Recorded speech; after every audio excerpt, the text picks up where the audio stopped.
I'm Dan Carell, CEO of the Digital Commerce Alliance, and this is Commerce Code, a weekly digital commerce podcast for leaders in card linking, loyalty and digital marketing, mobile wallets and payments, and financial data. Thanks for joining this running conversation with leaders in the industry. And if this podcast is helpful to you, come join us at the Digital Commerce Alliance. You can learn more at www.digcomall.org. This week, Dan is talking with Ed Wogan and Manny Cathedral from Value Dynamics, and they will be pre-gaming the 2022 holiday shopping season. They'll talk trade shows, holiday promotions, BNPL, and more. But before we get to that interview, we'll dig into a few of the big recent stories in digital commerce. First, are online and offline commerce rapidly merging together as the pandemic wanes? Second, an artificial intelligence bill of rights. To be clear, the rights are for the humans, not the machines. At least so far. Finally, consumer confidence. Why so sad? Inflation is high, but that doesn't fully explain the weakness of consumer sentiment. Some economists offer a surprising answer. All that's ahead, but first, a word from our sponsor, VantageScore. Commerce Code is brought to you in part by VantageScore. 9 of the top 10 banks and over 3,000 leading banks and fintechs use VantageScore to predict and manage repayment risk. Learn more about the latest advances in credit scoring and how to grow your lending business by leveraging financial inclusion at VantageScore.com. Amazon recently announced its annual seasonal hiring spree. Before the holidays start, the online behemoth plans to hire 150,000 seasonal workers to staff its 160 million square feet of warehouse space. To put that into context, Amazon's total employee population is 1.6 million, so its intended seasonal hiring will increase staff numbers by around 9%. Another reference point is Walmart, of course, which has about 2.3 million associates worldwide. These two bulge bracket organizations, one native online, the other native in bricks and mortar, and both generally evolving in the direction of the other, brings to mind some of the conversations we've been having lately with executives in the Digital Commerce Alliance. From the start, DCA was founded on the idea that the online-offline relationship was the future of retail, and we still see plenty of evidence to support this. The pandemic gave digital commerce a boost as consumers steered clear of brick-and-mortar shopping to avoid contact with others. But recent research by Khoros reveals 67% of consumers believe the best shopping experiences now incorporate both humans and digital channels. 57% want the option to talk to someone before making a decision to buy. This points to the post-pandemic reality. Hybrid shopping is the new normal, with 44% of consumers indicating they research a product online before going to a physical location, and vice versa, according to Bloomreach.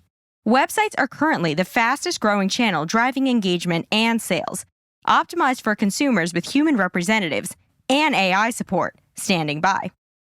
The conversations we're having with DCA executives about the merging of online and offline retail reflects just how hard it is to transition large organizations in such a fundamental way. So, how should companies attract consumers who say they want both the online and offline buying experience? What's more important to these people? Do they really want to talk to someone before making a buying decision? And if so, should we staff for that? If we're providing that experience in the online channel, do we still need a bricks and mortar presence? And what is it that makes online consultations go well? Especially given how hard it is to hire people these days. How important is human interaction to purchase decisions? What about a chatbot or some other sort of AI-enhanced way of answering questions? Mention of artificial intelligence brings up another of our big stories, the AI Bill of Rights. In recent years, governments have been picking up steam in passing legislation and making rules governing how artificial intelligence operates in our world. According to the Brookings Institute, over 60 countries have passed AI laws, generally with the intent of protecting the privacy of humans and preventing abuses of the AI technology. For example, since AI platforms largely mimic human behavior, they are now well known to replicate and sometimes amplify humans' undesirable behaviors. And it turns out we've got a lot of undesirable behaviors. So while AI technologies can do amazing and productive things, they can also engage in racial or gender bias, for example, in ways that are sometimes totally obvious and sometimes quite hard to detect. So, no surprise that the White House's Office of Science and Technology Policy released its blueprint for an AI Bill of Rights on October 4th. Curious what's in it? There are 5 main principles, and at the headline level, they are pretty easy to understand. Here goes. Number 1, you should be protected from unsafe or ineffective systems. Number 2, you should not face discrimination by algorithms, and systems should be used and designed in an equitable way. Number 3, you should be protected from abusive data practices via built-in protections, and you should have agency over how data about you is used. Number 4, you should know that an automated system is being used and understand how and why it contributes to outcomes that impact you. Number 5, you should be able to opt out, where appropriate, and have access to a person who can quickly consider and remedy problems you encounter. Of course, these are just the headlines. The White House's release is about 2,000 words and will take 10 minutes to read. But it's in pretty plain English, so if this all sounds interesting, just Google AI Bill of Rights and it will come up. The challenges for businesses are easy to see, starting with the natural ambiguity of most of the 5 principles. Even if the Bill of Rights is heavily revised, any version of these principles in regulatory form will keep business and tech leaders guessing about what's allowed. And, of course, they will keep many lawyers busy for a very long time. Up next, Dan's talking with Ed Wogan and Manny Cathedral of Value Dynamics, and they are going to pregame the November and December spending bonanza we like to call the holidays. Value Dynamics provides data-driven purchase reward solutions to leading retailers, travel, and financial services companies worldwide. Ed is the Chief Merchant Officer at Value Dynamics, and Manny is Vice President of New Business Development.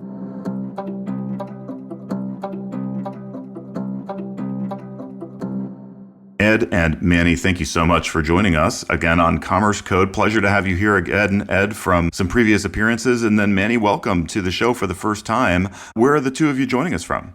Yeah, good morning, Dan. It's great to be here again. I am joining you this morning from historic downtown Boston.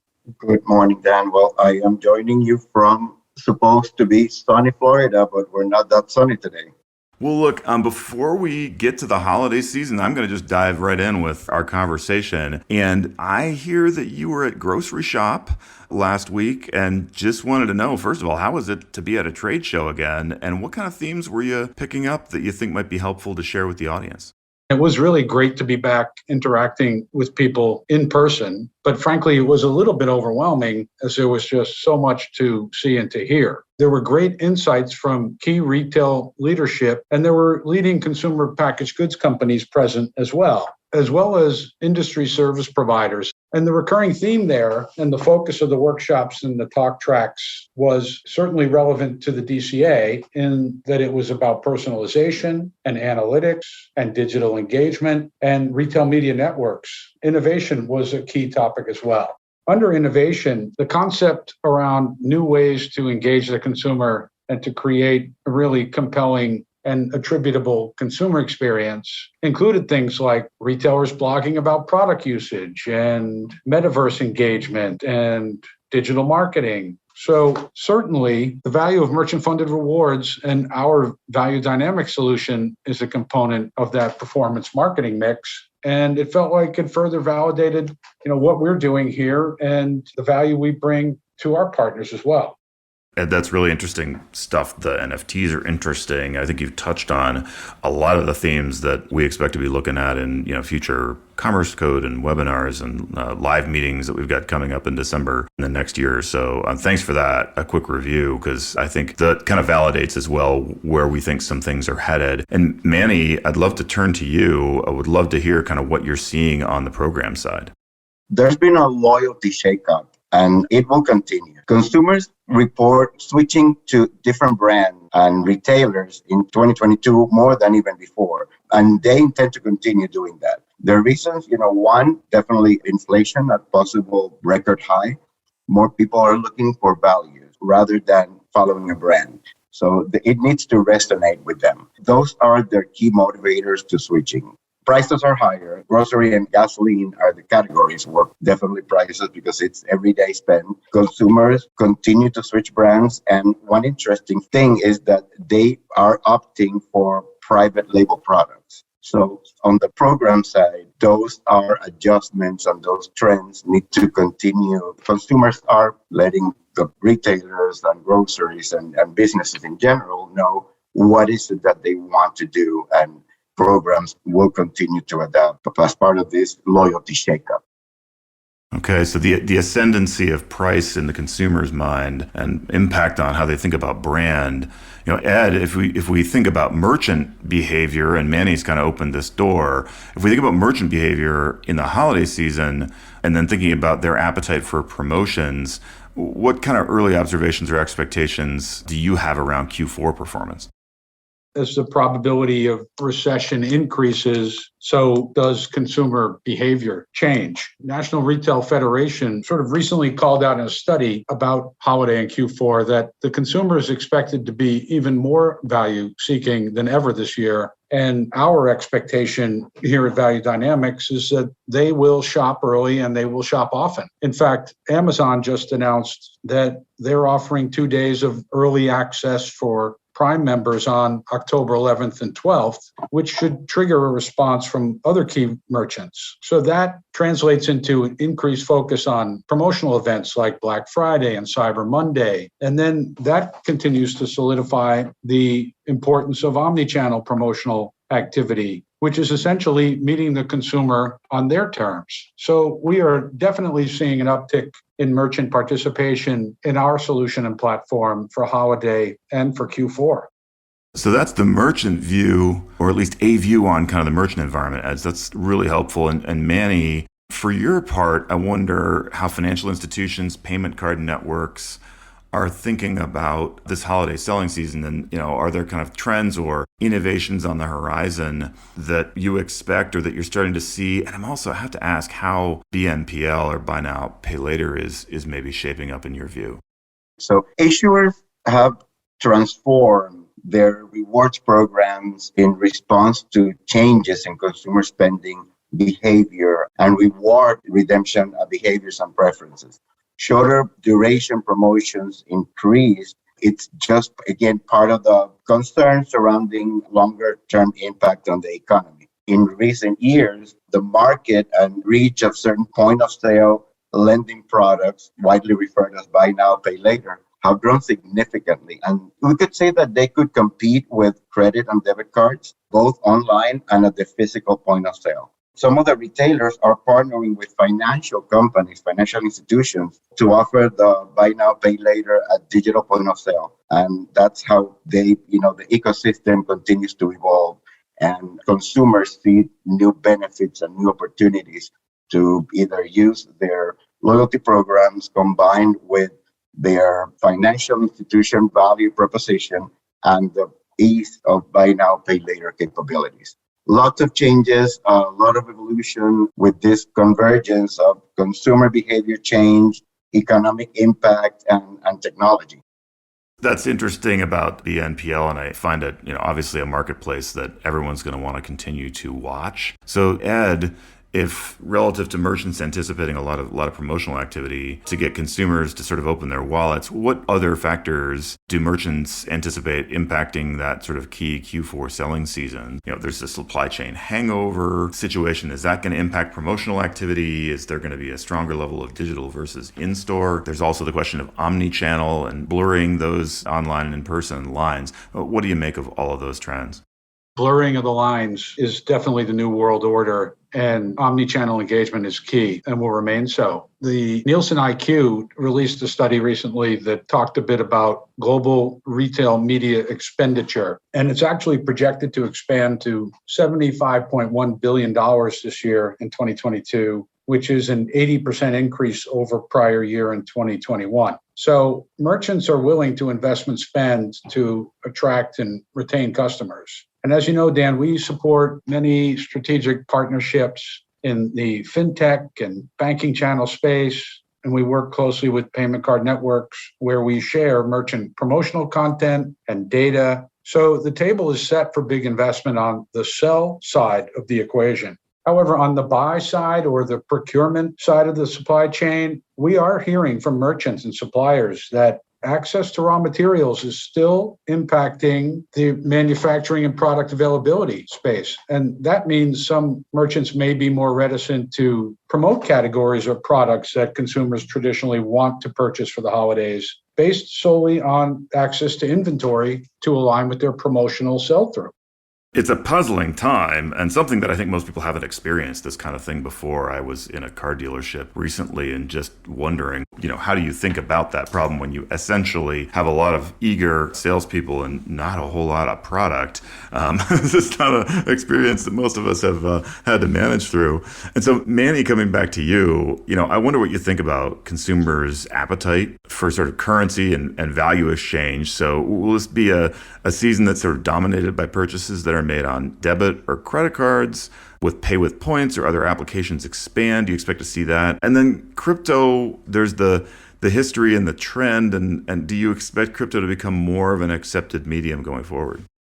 Some issuers and banks and companies in general may have realized that they have not been acquiring the right type of customer that will drive value and be loyal to their brands in the long term. Historically, business to consumer acquisition has been very transactional. So what consumers realize is, we can play the game. They start, they open, use the points, close the account, and move forward. So there's a need now for more of a value exchange than before. And this is where crypto becomes a little bit more relevant, a lot more relevant, actually, particularly in the younger segment. It continues to gain momentum and it will continue to gain momentum, but issuers and networks are being very cautious about scaling such offerings due to regulatory elements in that atmosphere surrounding them. We will definitely see more structured programs in the mid to long-term range, again, aimed at the younger segments. That's fascinating. And the loyalty is such a challenge with the ease of switching and the ease of movement for consumers. And so there's that special something in programs that really work, and we're still searching for it. Very interesting to hear your comments on crypto and where that may fit in, Manny. Ed, Value Dynamics, of course, has the purchase rewards platform, and that sort of, you're powering that for NCR's financial institution partners. And in that, you were including travel, community content, element. And so I'm wondering what holiday travel expenditures are kind of expected to look like in your view. And then what about local businesses' expectations to capture some of that consumer wallet? The reality is that travel is back. That is seen by the sheer volume of travelers who are out and about, both the vacation traveler and on the business traveler front. We're seeing big increases. There is a travel agency analysis company called Hopper, and they're seeing strong booking demand for holiday travel after what they describe as an extraordinary summer. And you add to that the dynamics that airlines are in recovery mode, right? So they're working hard to hire staff and reduce and consolidate flights to drive efficiency. And this is probably going to result in higher fares. So advice to everyone is book early. Regarding local merchants and holiday, and we see a lot of focus on buy local, spend local, which was a creative campaign that was launched in 2020 and as a program that was designed to elevate financial institutions as a supporter of the businesses in their community. So the upside they can realize is a potential increase of more than 40% in transaction volume, the ability to attract new members, and the opportunity to strengthen community relationship, which is at the cornerstone of what they do. We're excited about the positive contribution that our purchase reward platform can deliver on many fronts to NCR as a partner, to their financial institutions, to our merchants, and at the center of it all, to the consumer. That's tremendous. Manny, I want to turn to you and maybe close with a bigger picture question here, which is just overall consumer expenditure around the holidays this year. What are you thinking? Is it going to be bigger? COVID's behind us-ish, and consumers are certainly back to brick and mortar. We're back to pretty normal behavior. On the other hand, we've got inflation. We have arguably lower disposable income. What does your spidey sense tell you on spending? Innovation definitely continues to reshape the U.S. market with large and small financial institutions and businesses in general. Mainstream technology companies have entered or are in the process of entering the market with competing products, features, methods for issuing credit cards, new platforms to facilitate certain things. So that evolution will continue. We continue to say omnichannel, but omnichannel shopping in this holiday season is becoming the norm. 75% of U.S. consumers say they're researching and buying both in-store and online. Another important thing is that 45% of consumers say social media is influencing their purchases. And that's one thing that we are going to see even more and more during the holiday season and during, motivating that spend. Consumers will continue to spend, but will trade down more than they did in 2021. And another interesting piece of information is the likelihood that consumers will shift more of their spending to channels providing better value. That's probably how I will close. As I said at the beginning, loyalty to brand is less relevant. They're looking for value and they're looking for something that resonates with their lifestyle, their financial situation at this point, and the current economic situation of the country. So it's all about value. Thanks a bunch, gentlemen, for joining us today. Really pleasure. We look forward to talking to you again. Thank you for having us, Dan. Coming right up, consumer confidence. Why so sad?